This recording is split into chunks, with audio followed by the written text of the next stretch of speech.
Alhamdulillahi Rabbil Alamin. Wassalatu wassalamu ala Rasulillah wa ala alihi wa sahbihi wa man tabi'ahum bi ihsanin ila middin ba'd. Fanuwasilu kitab fiqh al-asma'il husna. Melanjutkan kitab fiqh asma'il husna li Syekh Abdul Razzaq bin Abdul Muhsin Al-Badr hafizahullah ta'ala. Pembahasan yang kemarin telah kita uraikan tentang makna nama Allah, Allah, dan makna Allah sebagaimana yang ditafsirkan sebagian sahabat di antaranya Abdullah bin Abbas, Dzu al-uluhiyah, yakni pemilik peribadatan, dan di antara sifat Allah bahwa Allah memiliki hak untuk diibadahi. Maka barang siapa yang memalingkan ibadah kepada selain Allah, maka dia telah menyekutukan Allah pada perkara ibadah. Maka ini di antara bentuk kesyirikan yang nyata, dan inilah yang dilakukan kaum musyrikin di zaman Nabi alaihi salatu wassalam. Baik, sekarang kita masuk ke pembahasan yang baru. Nama Allah Ar-Rabb. Ar-Rabb. Qala al-muallif hafizahullah ta'ala wa huwa ismun azim lillahi jalla wa ala. Nama Allah Ar-Rabb di antara nama Allah yang paling mulia. Takarrara wuruduhu fil Qur'anil Karim fi maqamatin adidatin wa siyaqatin mutanawwi'atin tazidu ala 500 marrah, yang dimana pengulangan lafaz dari nama Allah Ar-Rabb di dalam Al-Quran itu sekitar 500 kali. Sekitar 500 kali. Maksudnya mungkin satu ayat ada 2 penyebutan Ar-Rabb. Nah, satu surat ada banyak ayat yang menyebutkan nama Allah Ar-Rabb. Maka di dalam Al-Quran sekitar 500 kali Allah menyebutkan Ar-Rabb. Qala Allah Ta'ala, di antaranya di surah Al-Fatihah di awal atau surat kedua, Alhamdulillahi Rabbil Alamin, Maha suci bagi Allah Rabbil Alamin. Nah, maka Allah menyebutkan Rabbil Alamin. Maka di sini apa? Ada penyebutan nama Ar-Rabb. Wa qala Ta'ala di surah Al-An'am ayat 162, Qul inna salati wa nusuki wa mahyaya wa mamati lillahi Rabbil Alamin. Katakanlah, sesungguhnya salatku, sembelihanku, hidup dan matiku hanya untuk Allah Rabbul Alamin. Nah, Rabbul Alamin, maka di sini Rabb, pemilik alam semesta. Akan datang pembahasannya nanti makna Ar-Rabb. Wa qala Ta'ala di surah Al-An'am ayat 164, Qul aghairallahi abghi rabban wa huwa rabbu kulli syai'. Apakah selain Allah yang aku inginkan menjadi Rabb, sementara dialah Allah Rabb segala sesuatu. Begitu juga di surah At-Takwir, qala Ta'ala wa ma tasha'una illa an yasha' Allah Rabbul Alamin. Dan tidaklah apa yang kalian inginkan kecuali, maksudnya itu terjadi kecuali dengan keinginan Allah Rabbul Alamin. Wa qala Ta'ala salamun qawlan min Rabbin Rahim. Keselamatan, yakni ucapan keselamatan dari Rabbin Rahim, yakni Rabb yang Maha Pengasih. Ada banyak di dalam Al-Quran penyebutan Ar-Rabb. Kemudian apa makna Ar-Rabb? Apa makna Ar-Rabb? Makna Ar-Rabb ay dzu ar-rububiyah. Makna Ar-Rabb artinya pemilik rububiyah. Dzu artinya sahib, kan itu min asma'il khamsah. Bermakna sahib. Atau sahib di sini dzu maknanya dalam bahasa enggak mungkin berdiri sendiri, pasti ada diidhafahkan. Nah, misalnya dzu rububiyah, dzu uluhiyah, al-uluhiyah wa ila akhirih. Ala khalqihi ajma'in khalqan wa mulkan wa tasarrufan wa tadbiran, wa huwa min al-asma'i ad-dallah ala jumlati ma'anin la ala ma'nan wahidin. Kata Syekh hafizahullah, makna Rabb artinya pemilik ar-rububiyah, dan sudah kita fahami tentang tauhid ar-rububiyah artinya sifat Allah, kan gitu. Makanya apa makna tauhid rububiyah? Ifradullahi bima yakhtassu bihi min al-af'al kal khalqi wat tadbiri wal mulki wal ijadi wal ihya'i wal imati, nah ila ghairi dzalik, mengesahkan Allah pada perkara yang menjadi kekhususan baginya seperti menghidupkan, mematikan, menciptakan, mengatur alam semesta. Nah, ini kan perbuatan gitu. Jadi artinya yang mengatur alam semesta ini hanya Allah, yang menghidupkan hanya Allah, yang mematikan hanya Allah. Nah, dan yang mengatur hanya Allah. Maka inilah makna dzu ar-rububiyah. Wa huwa minal asma, dan ini diantara nama Allah yang menunjukkan makna yang banyak, bukan hanya satu makna. Sudah kita sebutkan di pertemuan sebelum-sebelumnya bahwa nama Allah bertingkat-tingkat keutamaannya. Ada yang paling utama, kan gitu. Dan sudah kita sebutkan juga tahqiq dalam masalah ini. Nama Allah yang paling mulia itu apabila satu nama mengandung banyak makna. Itulah nama yang paling mulia, kan gitu. Nama yang paling mulia dan utama, satu nama Allah mengandung banyak makna dan mencakup nama-nama yang lain. Nah, seperti Ar-Rabb, lawazimnya, konsekuensinya mencakup makna-makna dari nama yang lain dan makna yang lain. Nah, qala al-Imam Ibn Jarir At-Tabari, Syekh al-Mufassirin, kata Imam At-Tabari rahimahullah, ar-Rabbu fi kalam al-Arab mutasarrif atau mutasarraf ala ma'anin. Lafaz atau makna ar-Rabb, kalimat Rabb di dalam bahasa Arab itu digunakan untuk banyak makna. Digunakan untuk banyak makna. Fa as-sayyidu al-muta' fihim yud'a rabban. Tuan yang ditaati di sisi sebagian pihak, ya kan, dipanggil Rabb, tuan yang ditaati. Wal rajul al-muslih asy-syai' yud'a rabban. Seseorang yang memperbaiki sesuatu dikatakan rabban, artinya Rabb. Seseorang yang memperbaiki sesuatu dikatakan Rabb. Wal maliku lisyai' yud'a Rabbuhu. Yang memiliki sesuatu dikatakan Rabbnya, ya kan? Yang memiliki sesuatu dikatakan Rabbnya. Maksudnya Rabb yang dimiliki pihak ini. Wa qad yatasarrafu aidan fi wujuhin ghairi dzalik. Maksudnya digunakan juga untuk selain ini. Ghairu annaha ta'ud ila ba'dhi hadhihi al-wujuh ats-tsalatsa. Artinya tidak akan kembali kecuali pada tiga makna ini. Yang pertama, as-sayyid al-muta', tuan yang ditaati, kemudian yang memperbaiki sesuatu, kemudian yang memiliki sesuatu. Ini kesimpulannya. Yang ditaati, yang memperbaiki, dan yang menguasai. Wadah?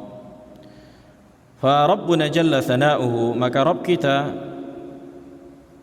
as-sayyid alladzi la syibhalah, dialah tuan yang tidak memiliki persamaan pada kaifiat sifatnya, wala mithla fi su'dadihi, tidak juga ada yang semisal dengan ketuanannya. Wal muslih amra khalqihi, nah dialah Allah yang memperbaiki urusan makhluknya. Dialah Allah yang memperbaiki urusan makhluknya. Artinya apa? Artinya kehidupan makhluk dari binatang, hewan, tumbuhan, manusia, mereka bisa hidup, Allah yang memperbaikinya. Udah kita kasih contoh kemarin, anak ayam, kan gitu. Kok bisa lah pula dia keluar dari cangkangnya? Kenapa tidak mati dia, kan gitu? Harusnya kan mati, dia nggak tahu dia cara jalan keluar. Tapi dia tahu macam mana apa? mematuk cangkangnya sehingga pecah kemudian keluar. Kalau pikir-pikir, dari mana yang datang ilmu? Ya kan? Dari manalah datang ilmunya anak ayam ini? Kalau bukan siapa? Kalau bukan Allah yang menciptakan ilmu itu kepada anak ayam ini. Bisa kita katakan naluri atau insting hewan. Nah, maka ini naluri dan insting ini bagi kita seorang yang beriman kepada ada yang mengatur alam semesta, dialah Allah. Kemudian orang-orang ateis mengatakan terjadi begitu saja, mereka nggak bisa jelaskan. Sementara kita umat Islam, kita mengimani Allah lah yang mengilhamkan kepada binatang-binatang. Allah yang mengajarkan lebah untuk mengajarkan apa? Membuat madu. Nah, makanya ketika ditanya, qala faman rabbul alamin, kan gitu, qala rabbuna alladhi a'ta kulla syai'in khalqahu thumma hada. Apa itu rabbul alamin? Dialah Allah yang memberikan seluruh makhluknya segala sesuatu yang mereka butuhkan, thumma hada, kemudian memberikannya hidayah. Inilah yang dikatakan al-hidayah al-ammah, petunjuk umum, mencakup orang-orang kafir, kan gitu. Tapi bukan berkaitan dengan apa? Bukan berkaitan dengan syariat. Adapun hidayah yang berkaitan dengan syariat, tidaklah Allah memberikannya kecuali yang Allah kehendaki. Dan ini khusus bagi Allah Jalla wa Ala. Naam. Baik.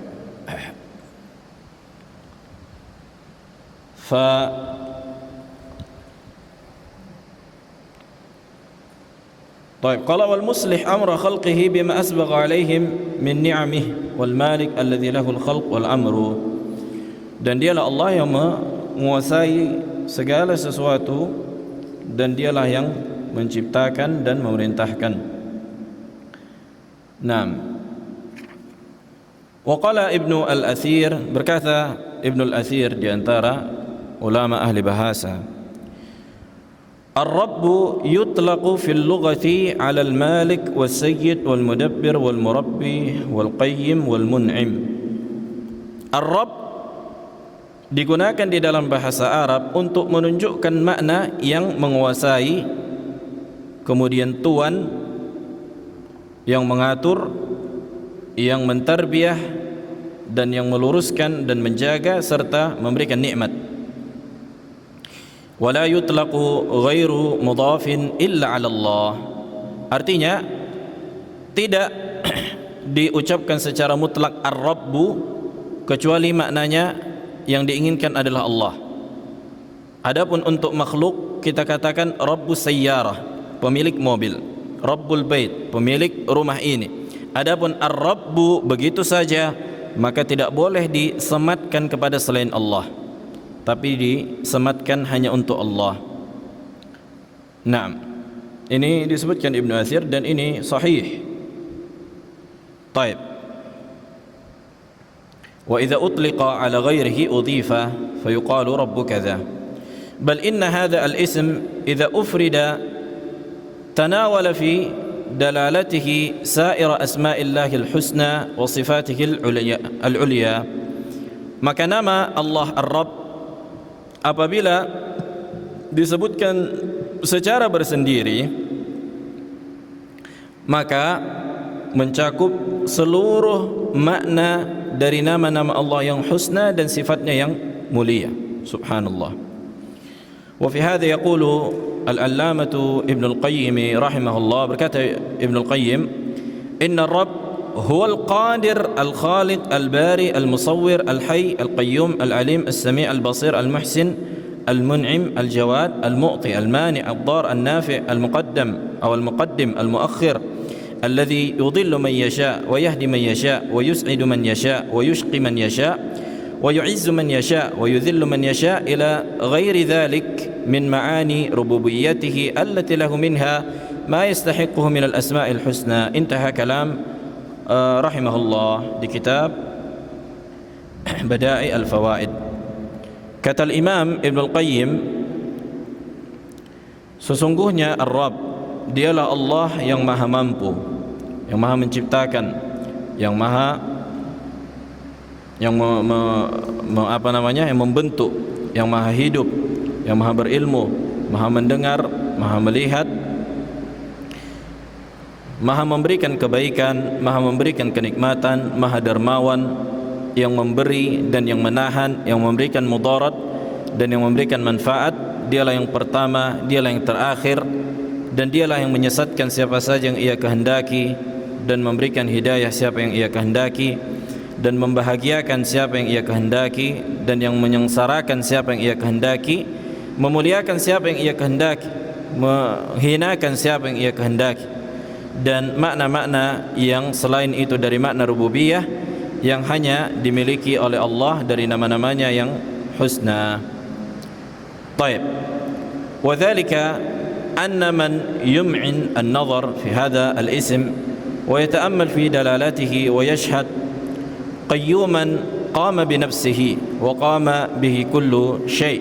Kata beliau Syekh Abdul Razak, beliau menukilkan dari Ibnu Qayyim juga dari kitab As-Salah. Kata beliau, siapa yang memperhatikan nama Allah dan mentadabburi, maka dia akan menyaksikan bahwa Allah lah yang berdiri sendiri, yang dengannya, artinya dengan Allah segala sesuatu itu berdiri, karena Allah lah yang menghidupkan dan mengurus segala sesuatu selain Allah dari makhluknya, dan dialah yang berdiri sendiri, kan gitu, yang pada dirinya lah seluruh kebaikan. Kullu nafs bi khairiha wa syarriha, artinya dialah Allah yang menciptakan keburukan, kebaikan, yang dialah istiwa di atas arsy-Nya. Wa tafarrada bi tadbiri mulkihi, yang maha esa pada menguasai kerajaannya. Fat tadbiru kulluhu bi yadihi atau bi yadayhi, maka penguasaan seluruhnya berada pada tangannya. Wa masirul umur kulluha ilaih, dan segala sesuatu itu dikembalikan kepadanya.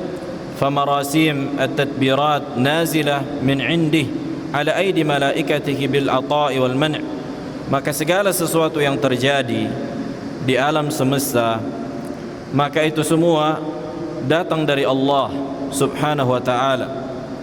Baik itu Allah perintahkan malaikatnya untuk memberi, untuk menahan, wal khafd wal rafa', untuk merendahkan dan untuk mengangkat, wal ihya wal imatah, menghidupkan dan mematikan, wat tauliyah wal azl, kan gitu, yang memberikan dan yang menyingkirkan, wal qabd wal bast, yang menahan dan membentangkan, wa kashf al kurub, dan menghilangkan musibah, wa ighathah al-malhufin, dan menolong orang-orang yang membutuhkan, wa ijabah al-muttarrin, dan mengijabah doa orang-orang yang sedang terdesak. Yas'aluhu man fis samawati wal ard kulla yawmin huwa fi sya'n, yang segala sesuatu di langit dan di bumi meminta kepadanya, dan dialah Allah senantiasa di dalam perkara dan kesibukan. La mani' lima a'ta, tidak ada yang menahan apabila Allah memberi. Wala mu'ti lima mana', dan tidak ada yang memberi apabila Allah menahan. Wala mu'aqib li hukmihi, tidak ada yang bisa mengubah hukum Allah. Wala radda li amrihi, dan tidak ada yang bisa menolak perintah Allah kalau sudah Allah perintahkan sebuah perkara untuk terjadi, kan gitu. Wala mubaddila li kalimatihi, dan tidak ada yang mengubah ketentuan Allah.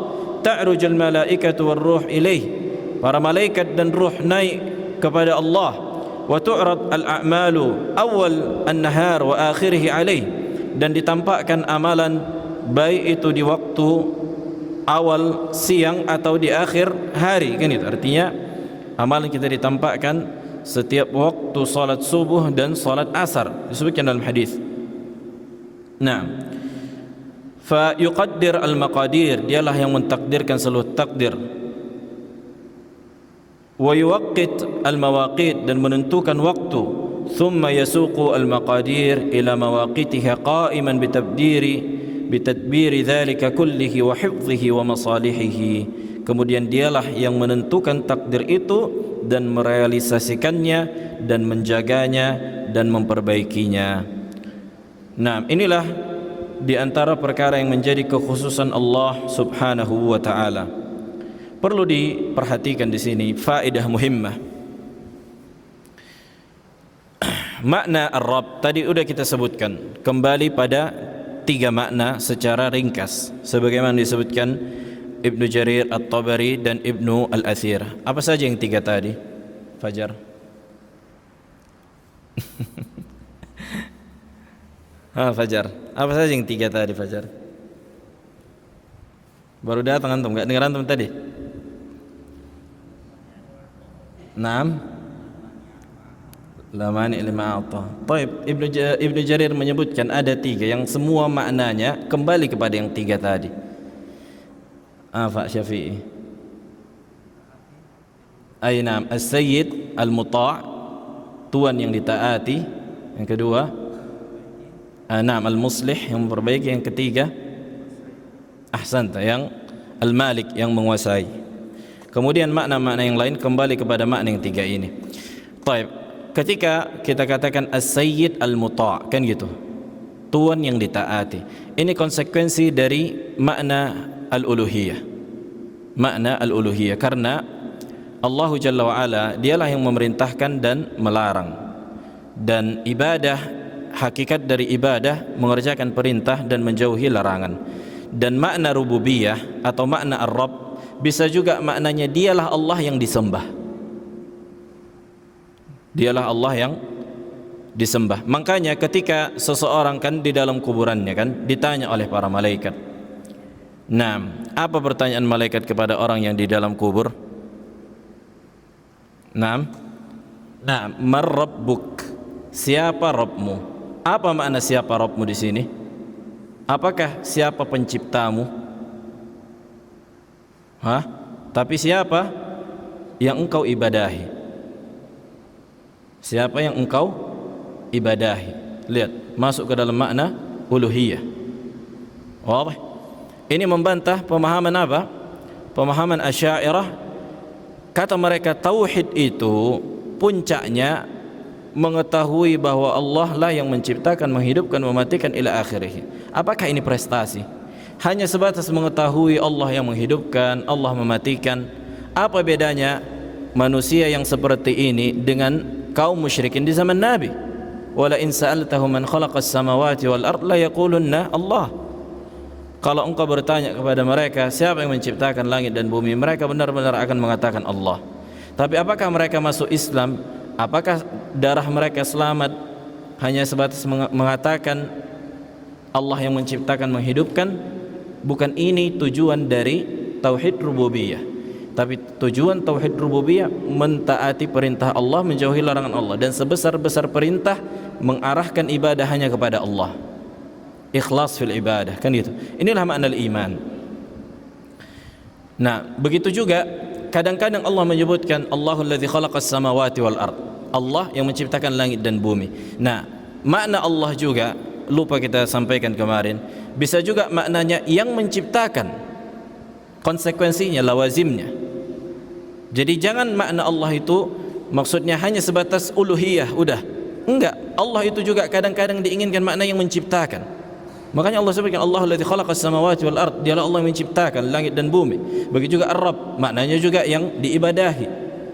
Nah, ini penting kita fahami. Kenapa? Karena kelompok dari kalangan Asy'ariyah menyimpang dalam bab ini. Mereka mengatakan orang yang bertauhid itu cuma sampai pada tingkat mengetahui hanya Allah yang menghidupkan, mematikan, Allah itu ada.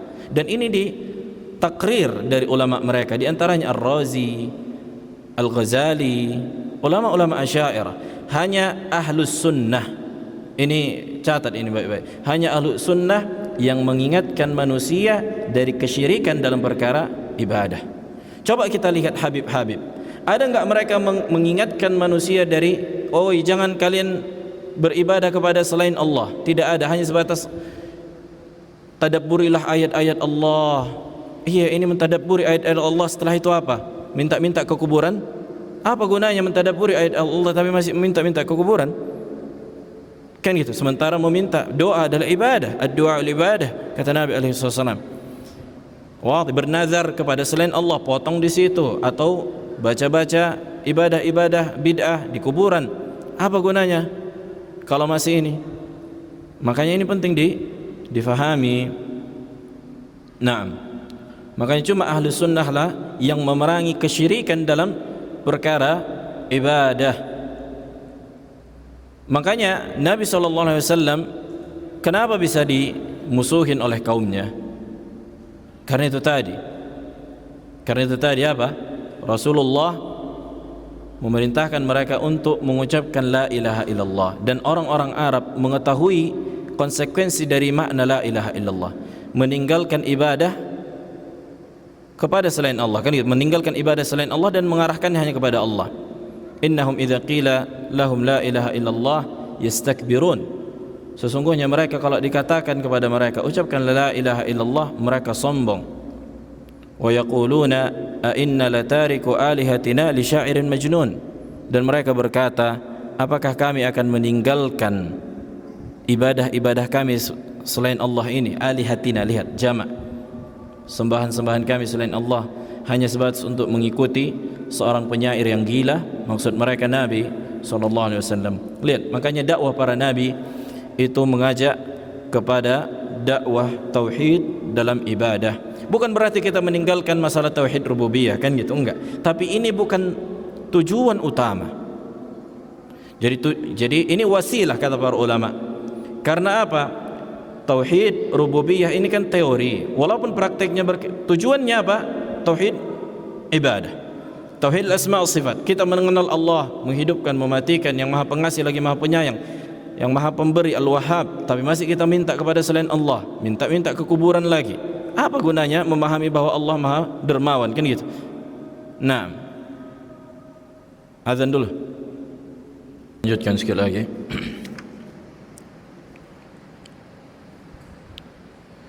Qala al-muallif hafizahullah ta'ala, wa rububiyatullahi lil alamin tashmalu al-alam kullah. Sesungguhnya rububiyah Allah itu mencakup seluruh alam, dan segala sesuatu selain Allah dikatakan alam. Fa kullu ma siwa Allah huwa alam, ay makhluk. Fa huwa alladhi rabba jami'a al-makhluqat bi ni'amihi wa awjadaha bi masyiatihi wa qudratihi. Dialah Allah yang mentarbiyah segala sesuatu dari makhluknya dan memberikan kenikmatan dan menciptakannya dengan kehendak dan kekuatannya. Wa amaddaha bima tahtaju ilaih, dan Allah membentangkan bagi mereka, memberikan mereka segala sesuatu yang mereka butuhkan. A'ta kulla syai'in khalqahu al-la'iq bih. Dialah Allah yang memberikan segala sesuatu dari ciptaannya yang layak untuknya. Thumma hada kulla makhluqin lima khuliqa lahu. Kemudian Allah memberikan petunjuk bagi seluruh makhluk yang untuk apa ia diciptakan. Dan ini juga sudah kita jelaskan tadi, inilah yang dikatakan hidayah al-ammah. Apa makna hidayah ammah? Hidayah, petunjuk yang Allah berikan kepada seluruh makhluk untuk kebaikan hidup mereka. Petunjuk atau ilmu yang Allah berikan kepada seluruh makhluk untuk keberlangsungan hidup mereka. Dan hidayah yang umum ini, bukanlah keistimewaan bagi makhluk itu. Bukanlah keistimewaan bagi makhluk itu. Kenapa? Karena itu tadi, hewan diberikan, tumbuhan diberikan, ya kan? Kafir diberikan juga. Nah, apa yang menjadi keistimewaan dari hidayah Allah adalah hidayatu at-taufiq. Ketika seorang hamba diajarkan hidayatul irsyad, diajarkan oleh Allah ilmu, dan Allah berikan dia pertolongan untuk melakukan apa yang ia ilmui, yakni hidayatul taufiq. Itu berkaitan dengan perintah Allah atau meninggalkan larangan Allah. Inilah keistimewaan. Adapun hidayah, misalnya ketika orang kafir bisa menemukan lampu, ini kan hidayah dari Allah juga, petunjuk dari Allah kepada mereka. Apakah prestasi ukhrawi, ya kan? Apakah prestasi secara akhirat bisa menemukan lampu? Bukan prestasi. Nah,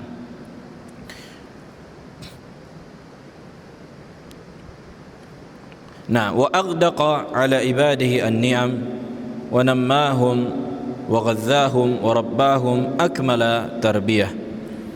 Kata beliau, dialah Allah yang memasukkan kepada para hamba kenikmatan dan menumbuhkan kenikmatan itu dan menjaga kenikmatan itu terus menerus ada pada mereka dengan sebaik-baik penjagaan atau tarbiyah. Wa tarbiyatuhu subhanahu wa rububiyatuhu ta'ala naw'an. Tarbiyah, ya kan, itu ada dua makna kata beliau. Tarbiyah itu, rububiyah Allah atau tarbiyah itu ada dua makna. Yang pertama amma, yakni mencakup segala sesuatu. Tashmalu kulla makhluqin barran aw fajiran. Nah, artinya mencakup semua makhluk, baik makhluk itu yang baik atau fajir, yang buruk. Mu'minan aw kafiran, baik dia beriman atau kafir. Sa'idan aw syaqiyan, berbahagia atau sengsara. Muhtadiyan aw dhallan, di atas petunjuk atau di atas kesesatan. Wa hiya tarbiyatuhu lahum ajma'in bil khalqi wal razqi wat tadbiri wal in'ami wal ata'i wal man'i wal khafdi wal raf'i wal ihya'i wal imamati wal imatati wat tawliyati wal azli wal qabdi wal basti wa kashfi al kurub wa ighathati al malhufin wa ijabati al muttarrin yas'aluhu man fis samawati wal ard kulla yawmin huwa fi shan. Kesimpulannya sebagaimana kita sebutkan tadi, bahwa Allah memberikan seluruh makhluk apa yang maslahat untuk kehidupan mereka di dunia. Allah memberikan seluruh makhluk untuk apa yang menjadi keberlangsungan hidup mereka di dunia. Artinya enggak mutlak kafir mati. Siapa yang kafir mati, kan enggak kayak gitu konsepnya. Kafir pun bisa pintar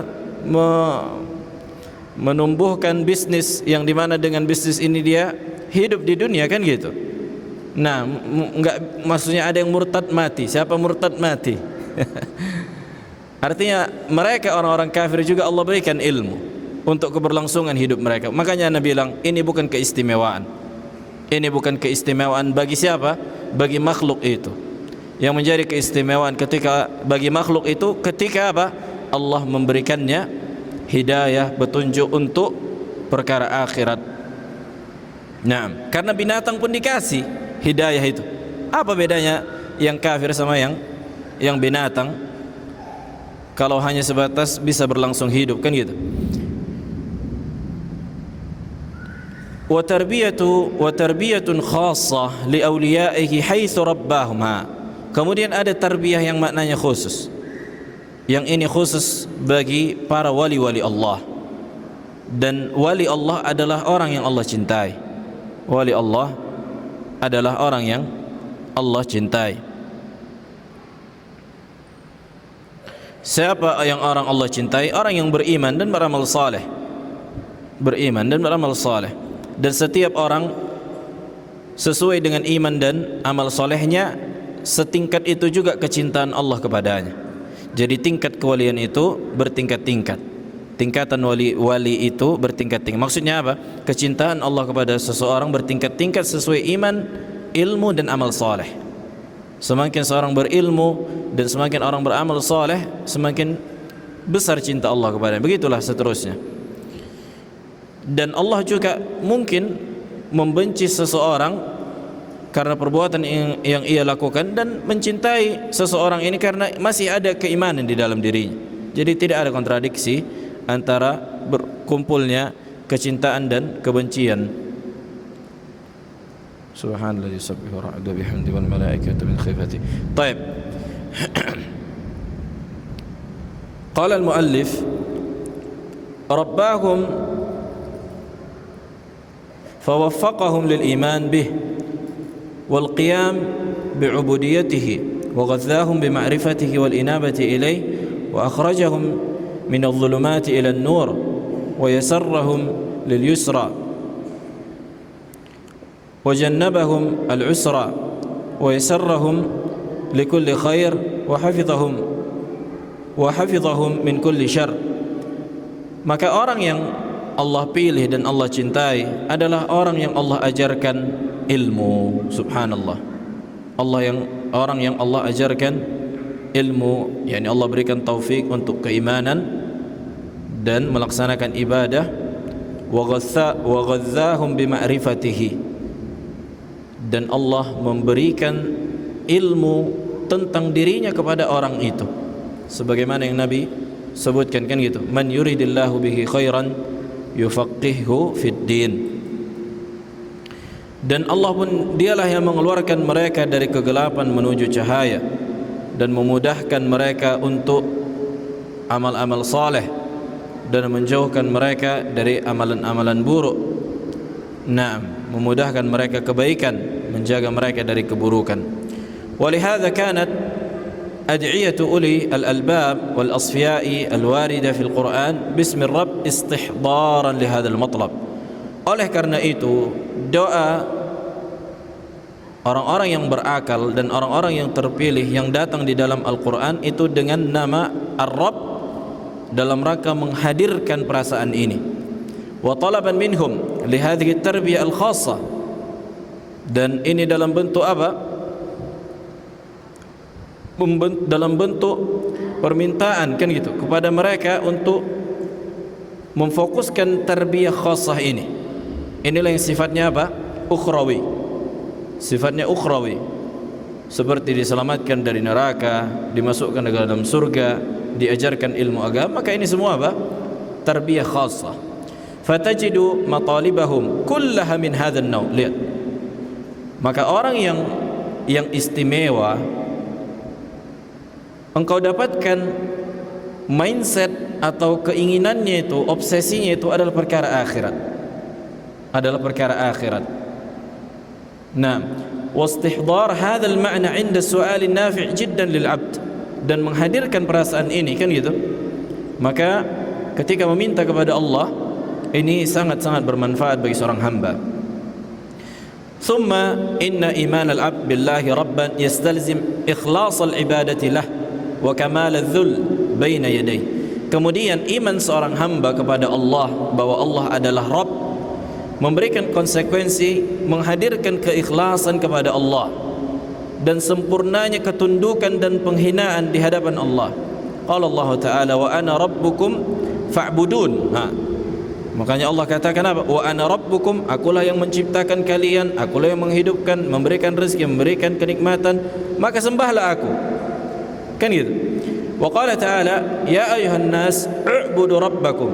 Allah juga mengatakan, ini ayat pertama kali di dalam Al-Quran yang menunjukkan perintah untuk beribadah kepada Allah. Wahai manusia, sembahlah Rabb kalian. Maksudnya apa? Sadarlah kalian karena Allah lah yang menciptakan kalian, menghidupkan kalian, mematikan kalian, mengatur alam semesta, memberikan manfaat, memberikan mudarat. Maka sembahlah dia. Kan itu konsekuensi menghadirkan itu dia.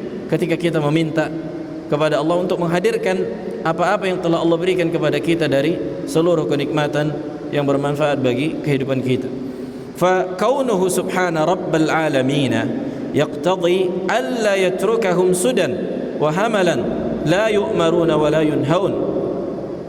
Maka keadaan Allah sebagai Rabbul Alamin memberikan konsekuensi untuk tidak meninggalkan manusia dalam keadaan sia-sia, tidak diperintahkan, tidak dilarang. Artinya ketika Allah Jalla wa'ala dialah Rabb, maka konsekuensi dari Rabb adalah memerintahkan dan melarang. Sudah kita sebutkan hakikat dari ibadah, mengerjakan perintah dan menjauhi larangan. Bal khalaqahum li ta'atihi, bahkan Allah menciptakan manusia untuk apa? Untuk melakukan ketaatan. Wa awjadahum li ibadatihi, dan Allah menciptakan untuk ibadah.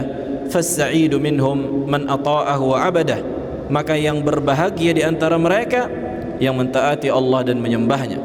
Wasyaqiyyu minhum man asahu wattaba'a hawah, dan yang sengsara di antara mereka adalah yang memaksiati Allah dan mengikuti hawa nafsunya. Wa man amana bi rububiyyatillahi wa radiya billahi rabban radiya bima ya'muruhu bihi wa yanhahu an wa yaqsimuhu lahu wa yaqdiruhu alayhi wa yu'tihi iyyahu wa yamna'uhu minhu. Wa mata lam yarda bidzalika lam yakun muhaqqiqan الرضا بالله ربا من كل الوجوه. وفي الحديث ذاق طعم الإيمان من رضي بالله ربا وبالإسلام دينا وبمحمد صلى الله عليه وسلم رسولا. رواه مسلم. Kata beliau,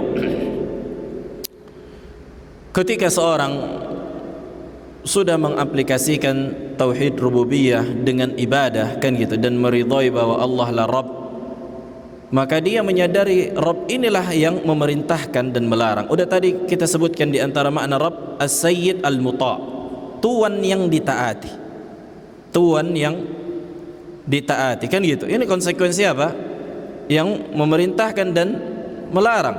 Artinya dialah yang ditaati, perintahnya untuk dikerjakan dan larangannya ditaati untuk ditinggalkan. Nah, sebagaimana disebutkan dalam hadis, orang yang merasakan manisnya keimanan ketika dia ridha bahwa Allah lah Rabban, yakni yang memerintahkan dan melarang, kan itu, wabil islami dinan, dan agama Islam sebagai petunjuk agama, wabi Muhammadin rasulan, dan Nabi Muhammad sebagai Rasul. Qala wa hadha wa inna syuhud al-abdi infirad al-rabbi tabaraka wa ta'ala bil khalqi wal hukmi wa annahu ma syaa kana wa ma lam yasha' lam yakun wa annahu la tataharraku dzarratun illa bi izni. Kata beliau, seorang hamba yang mengesahkan Allah, maka dia akan menyaksikan dialah Allah yang menghidupkan, dialah yang menciptakan, menegakkan hukum, dan tidak ada sesuatu pun yang terjadi kecuali karena kehendak Allah. Tidaklah semut yang berjalan kecuali dengan izin Allah. Wa annal khalq maqhuruna tahta qabdatih, dan seluruh makhluk itu berada pada genggaman Allah, artinya dikuasai di genggaman Allah. Wa annahu ma min qalbin illa wa huwa baina isba'ain min asabi'ihi in syaa an yuqimahu aqamah wa in syaa an yuzighahu azaghah.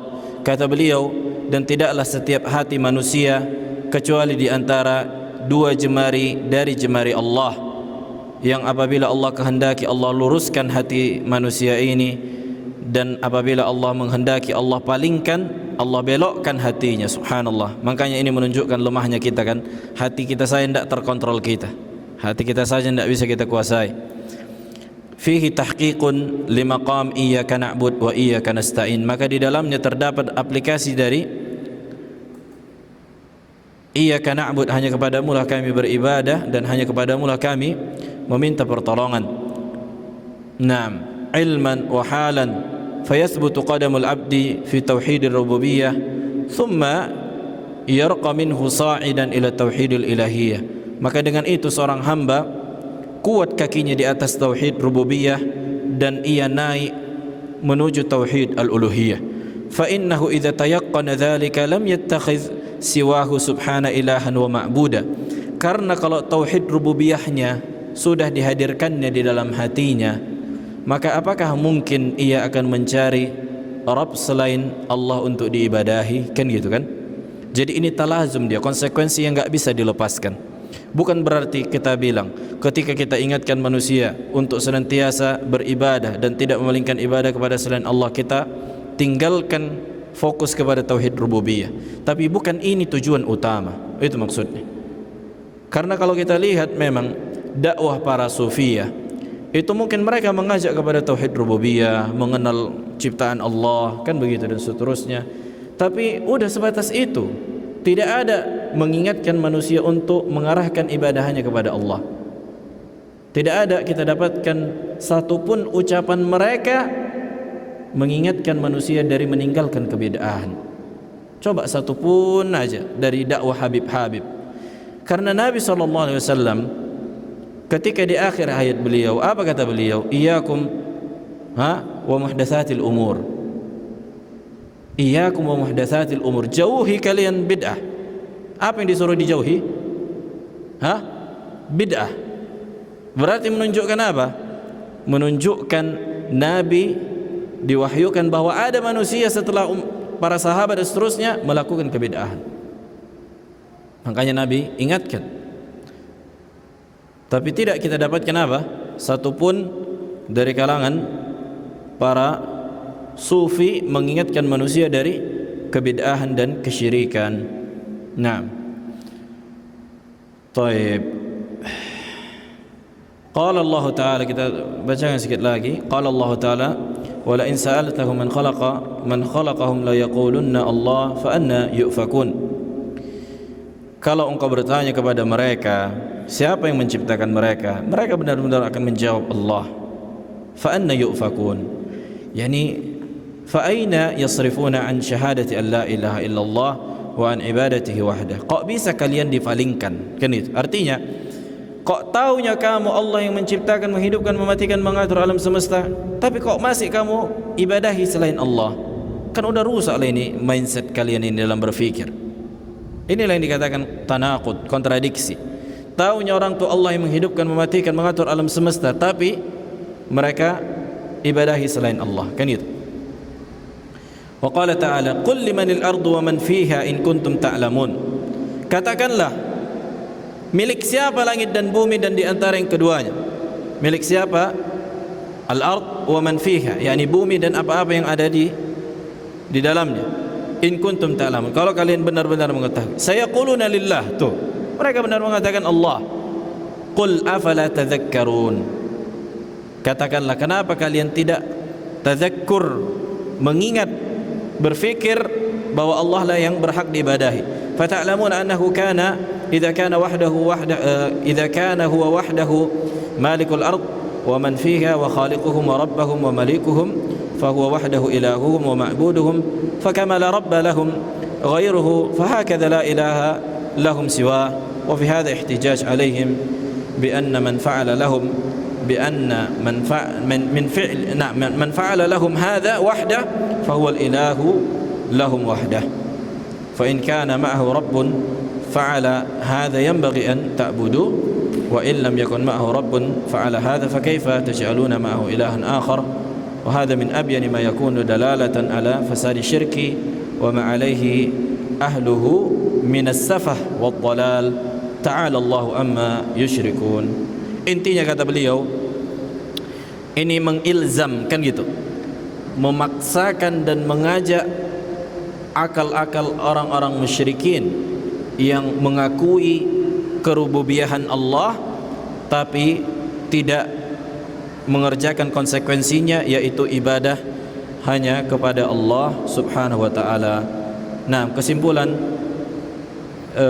pelajaran kita pada kali ini bahwa makna Ar-Rabb itu ada 3 sebagaimana disebutkan At-Tabari dan Ibnul Athir dan Ibnul Qayyim dan selainnya. Yang pertama, As-Sayyid Al-Muta', tuan yang ditaati. Termasuklah di sini ketika kita katakan Tuhan yang ditaati, berarti kita meyakini hanya Allah yang memerintahkan dan melarang. Di sini ada makna al-uluhiyah, iya kan? Ada makna al-ilahiyah, dialah Allah yang berhak diibadahi. Kemudian yang kedua, Naam, al-muslih lisyai', yang memperbaiki sesuatu. Dialah Allah yang memperbaiki kehidupan makhluknya, memberikan mereka hidayah dan seterusnya. Yang ketiga, Naam, al-maliku lisyai', yang menguasainya. Kemudian tarbiyah ada 2. Tarbiyah ada 2. Yang pertama ammah, yang kedua khassah. Tarbiyah ammah itulah mencakup, artinya Allah memberikan apa yang bermanfaat bagi hidup makhluk itu, dan itu mencakup seluruh makhluk, ya kan? Baik itu hewan, tumbuhan, manusia, kafir, fajir, mukmin, muti', ila akhirih. Semua Allah berikan apa yang bermanfaat untuk kehidupan mereka. Kemudian jenis yang kedua, tarbiyah apa? Khassah, yang khusus. Dan ini khusus bagi siapa? Orang-orang yang Allah cintai dari walinya. Dan wali Allah adalah yang beriman dan bertakwa. Ala inna awliya Allah la khawfun alaihim wa la hum yahzanun. Apa kata Allah? Alladzina amanu wa kanu yattaqun. Sesungguhnya wali Allah, mereka tidak akan merasakan kesedihan dan ketakutan Siapa itu sifatnya ini, wasf kan itu, alladzina amanu, mereka yang beriman, wa kanu yattaqun, dan bertakwa. Dan takwa itu mengerjakan perintah dan menjauhi larangan sebagaimana yang ditafsirkan oleh para ulama. Naam. Ada pertanyaan? Fajar? Hah? Ada pertanyaan?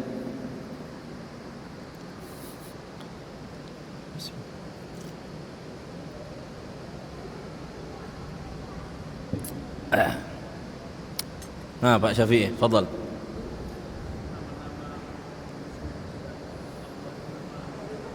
Nama-nama Allah kurang kuat Pak, enggak dengaran. Hujan. Ayo.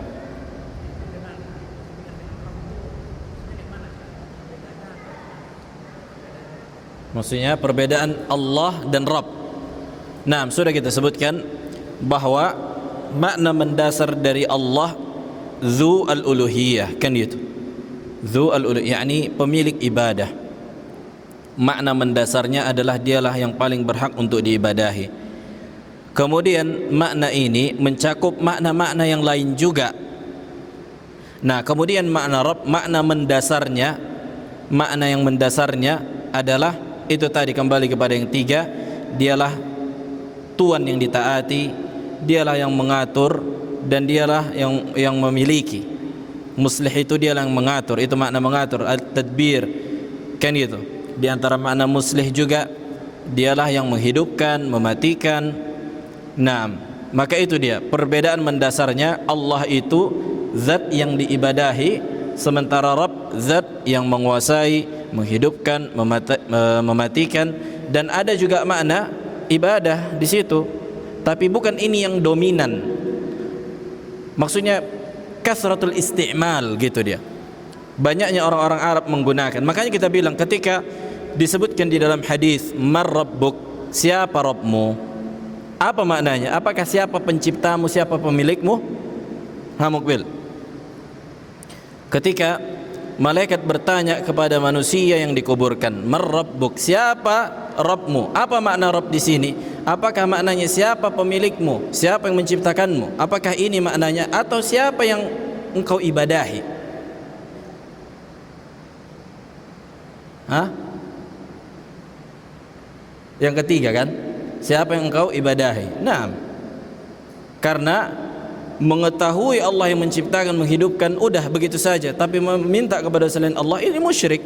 Apa bedanya sama orang musyrikin di zaman Nabi sallallahu alaihi wasallam? Jelas ya ada bedanya. Dan bukan itu tujuan Allah untuk menciptakan langit dan bumi. Lihat, makanya Allah mengatakan wa ma khalaqtul jinna wal insa illa liya'buduni, supaya beribadah kepada aku.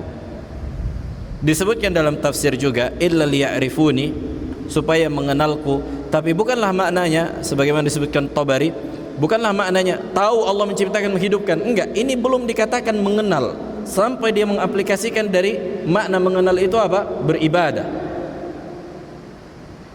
Karena bukan mengenal iblis. Apa bedanya sama iblis? Iblis enggak kenal Allah. Hah? Iblis enggak kenal Allah. Fajar, kenal apa enggak kenal? Bahkan dia mengatakan wa bi'izzatik, dengan kemuliaanmu ya Allah. Dia berbicara dengan Allah, berkomunikasi dengan Allah, kan gitu. Tapi kenapa dia kafir, iblis? Nah, kenapa Pak Syafi'i? Karena enggak mengerjakan perintah. Ketika dia tidak mengerjakan perintah, berarti dia tidak mau ibadah kepada Allah. Ya kan, disuruh untuk sujud kepada Adam, yastakbir, sombong. Nah, ini enggak layak menjadi hamba. Sombong itu bukan sifat hamba. Maksudnya dia menghambakan kepada Allah, harusnya kan dia tunduk mengerjakan perintah Allah, sujudlah sama Adam sebagaimana para malaikat. Fasajadal malaika, ya kan, kulluhum, para malaikat sujud kepada Adam. Tapi kok iblis nih kok ganjil sendiri dia, kan gitu. Oh, rupanya apa? Ada hasad kepada Adam. Karena apa? Adam diciptakan dari tanah dan dengan tangan Allah. Lihat, Adam diciptakan dari tanah dengan tangan Allah. Makanya Allah mengatakan, ma mana'aka an tasjuda lima khalaqtu biyadayya. Wahai iblis, apa yang menahanmu untuk sujud kepada makhluk yang aku ciptakan dengan kedua tanganku? Famayyazallahu Adam bi khalqihi biyadayhi. Maka Allah pun mengistimewakan Adam ketika ia diciptakan dengan kedua tangannya. Makin marahlah iblis ini kepada Adam, makin naik pitamnya kan gitu. Ana khairum minhu, aku lebih baik dari Adam. Khalaqtani min nar wa khalaqtahu min tin. Engkau ciptakan aku dari api, engkau ciptakan dia dari tanah. Api itu lebih baik dari tanah. Ini konsep apa? Konsep mindset iblis. Dia anggap api lebih baik dari tanah. Enggak mungkinlah yang unsurnya ini lebih baik tunduk kepada yang unsurnya lebih hina bagi dia, kan gitu. Makanya ada iblis ini makhluk yang pertama kali menggunakan kias yang fasid, kias yang menyimpang dan keliru. Allah Jalla wa'ala, makanya kalau dia yakini kan gitu, iblis dia sujud kepada Adam bukan dalam rangka mentaati Adam, tapi mentaati Allah. Sama kasusnya Fir'aun, sama kasusnya orang-orang musyrikin, sama kasusnya orang-orang Yahudi. Kenapa enggak mau mentaati Rasulullah? Karena membenci mereka yang membawa apa? Kebenaran ini. Harusnya kan dia imani, aku percaya kepada Rasul karena Allah yang perintahkan. Dan inilah seharusnya keikhlasan. Makanya banyak orang yang murtad ketika Nabi SAW wafat. Karena itu tadi, mungkin mereka mentaati Rasulullah karena Rasulnya. Bukan ini konsep tauhid. Konsep tauhid mentaati Rasulullah karena ketaatan kepada Allah. Ini perlu difahami kan itu. Jadi yang ditaati sebenarnya Allah karena Allah perintahkan untuk mentaati Rasul. Wazi. Naam. Wa ma Muhammadun illa Rasul. Dan tidaklah Muhammad kecuali Rasul. Qad khalat min qablihi ar-rusul. Udah berlalu rasul-rasul yang sebelumnya. Afa immat au qutila inqalabtum ala aqabikum. Apa kalau rasul ini meninggal atau dibunuh terus kalian balik murtad? Berarti kalian tidak mentaati perintah Rasulullah karena Allah. Kan gitu. Makanya kata Abu Bakar siapa ketika la ilaha illallah, ketika apa namanya? Ketika Nabi SAW wafat kan gitu, Umar keluarkan pedang. Siapa yang mengatakan Nabi Muhammad wafat, ku tebas kepalanya, ku tebas lehernya. Kemudian Abu Bakar masuk ke rumah Nabi, melihat Nabi SAW sudah wafat, kemudian mencium keningnya. Tibta hayyan wa mayyitan ya Rasulullah. Abu Bakar mengatakan, engkau dalam keadaan hidup itu baik dan dalam keadaan wafat juga baik ya Rasulullah. Kemudian Abu Bakar pun keluar dan berkata kepada manusia, maka ketahuilah kan gitu, man kana ya'budu Muhammadan fa inna Muhammad qad mat. Siapa yang menyembah Allah karena Muhammad, ketahuilah Muhammad sudah wafat. Wa man kana ya'budallah fa inna Allaha fis sama'i hayyun la yamut. Maka siapa yang menyembah Allah yang di atas langit sana, dialah yang maha hidup, tak akan pernah wafat. Nah, kemudian beliau membacakan ayat itu tadi, wa Muhammadun illa rasul ila akhir ayat. Kemudian pada saat itu Umar mengatakan seolah-olah aku baru membaca ayat ini. Maksudnya baru sekarang makna ayat itu apa? Teraplikasi kan gitu. Oh iya ya. Naam. Subhanakallahumma bihamdik, asyhadu an la ilaha illa anta, astaghfiruka wa atubu ilaik.